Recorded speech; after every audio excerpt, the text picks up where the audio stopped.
Hi, it's me again with Corel Draw Tips and Tricks, and this is the second part of this logo, and I'm going to show you how to clean up this H and possibly the P, but the only letters that don't look like, and maybe even the D, but you'll get the idea.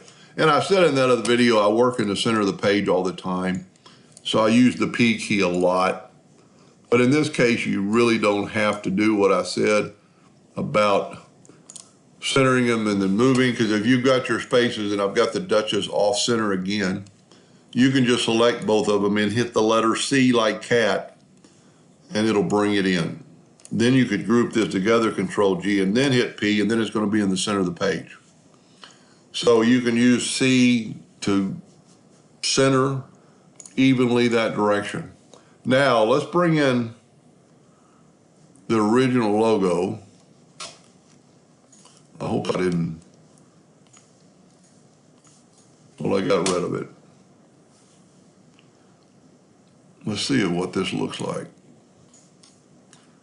Yeah, okay, there's the original logo. What I'm gonna do, I just want the Philadelphia.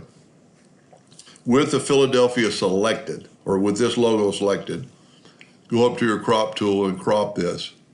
And I just want this part of it. And I'm gonna hit crop.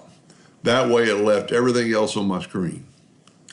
This way I can have this Philadelphia close to my other Philadelphia to critique it and look at the letters. And now I see that the P is a little bit, and like I said, you give this somebody to a flask or engrave something, they're not gonna really care. Because this isn't the same logo as this. The eagle on this has, it's got more jagged edges. It's basically a shadow for the letters. So this is a little bit different logo anyway than your original, but it's sharper, it's cleaner. But I thought I'd just show you and everybody how you could. So I'm going to go to Object, Group, and Ungroup, so these texts will be touchable. I am going to left click. Well, I need to ungroup them again. I'm going to click on the P and see it's all as one word, and we could leave it like that, but you could Control K, and now you've got individual letters. So we want that H to look like that H. So let's bring that in a little closer, because that's about the only one that's not. This H doesn't have everything. We need to convert it to a curve. Go to Object and convert it to a curve. And I'm actually going to left click, right click. So I just have an outline, and I like working in hairlines, so it'll be a little thinner, a little easier to move. And if you can see, this H doesn't have any barbs on the inside. It's just a straight line. So let's take the shape tool. This is going to be a little bit tricky, but not really. Let's grab that pretty much right up above that and put another node, and then delete these nodes. Now take both these nodes and right click and put it to a line. Now those aren't exactly even, so we can take this here and go to align nodes vertically, and now it put them in line. Do the same thing to the other side, and we are going to do it just so we'll have it. Put a node about right in there. I'm just double clicking my left mouse button, delete those two nodes, select those two nodes, right clicking, and turn it into a line. Align them vertically. That looks pretty good. We can actually take away these two nodes now. We're going to do the same thing to the bottom, and there's another way we could do it. Let's Control D and make a duplicate, and then mirror it. Okay, now we can take the virtual segment delete key and hopefully just delete these lines, and we did all two of them at one time. Now we do have two copies there, so what we need to do is take the Smart Fill tool and fill that in. I don't have the Smart Fill tool on. I'm using 20 because that's all she sent it to me in. Let's go find the Smart Fill tool, and oh, there it is. It must be in 20. It must be in some other spot. Okay, it's underneath this field. It doesn't matter that it's red or not. We're gonna change our duplicate distance, our nudge factor, to like 1/4 of an inch. We're gonna nudge this out of the way, take away this entirely, both sides. Nudge this back. We're gonna left click, right click and outline, go back to, now all I'm doing is double clicking on there and going to a hairline, and you can see why I do it. Now, I'm gonna set my nudge factor on, well, I don't even have to do that. I'm gonna select all these nodes and start moving them and hold down the control button. Now, look at that H. It's even, we need to put a little bit closer. But if you start moving, then hold down the control button. The only thing wrong with that, I didn't grab them all. You want them all. Start moving, hold down the control button. Now that H looks like that H.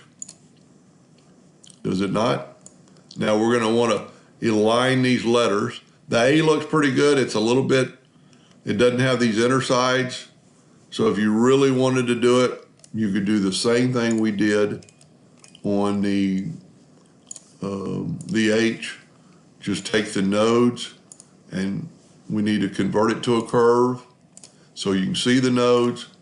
We can add a node like right in there, take away these two nodes, take these two nodes and right click and turn it into a line. I mean, look how fast. Add another node here, take these two nodes and delete them.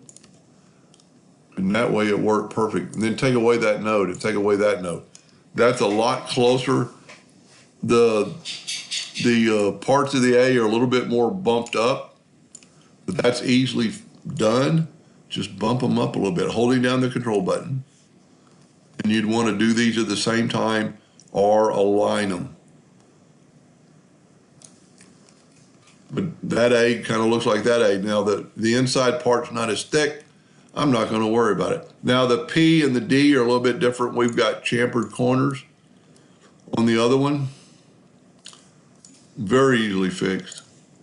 And I like doing this in hairline, so we need to go to object and convert it to curves. Let's just take away these two nodes and see what happens.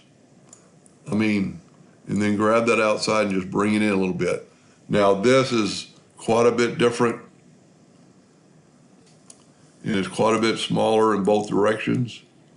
So let's just bring it down a little bit. But like I said earlier, I think it looked good already. Now you can take these two nodes, move them in and hold down the control button. And that P looks pretty close. It's a little bit, you know, you could do all these at one time and make these parts a little thicker. Grab all these nodes, start moving and hold down the control button. And if you did them all at one time, like our H, do the same thing we did to the H. Just move them up. And then you would want to just fill it in. Now, we made our H smaller, so I didn't hold down the control button and it started moving upward. Control button keeps it controlled. Now, I'm not really worried about it because I can, and you can see the difference already. I'm going to hit T like Tom and put it on top, and then we can stretch it all out and the letters are equal. I really like this font just as well as that, but you can see how easily you can reduplicate. I mean, the I is almost identical. If we did the same thing to the I, I'm going way much longer than I find that people get tired and from watching, but I try to do as most I can. So the I needs a little thicker. Whoop. And if you hold down the control button, it's going to be thicker. Then make that one a little bit thicker. And what you'd want to do is have guidelines. So go up here and get a guideline and make all these letters the same. So we could grab all these.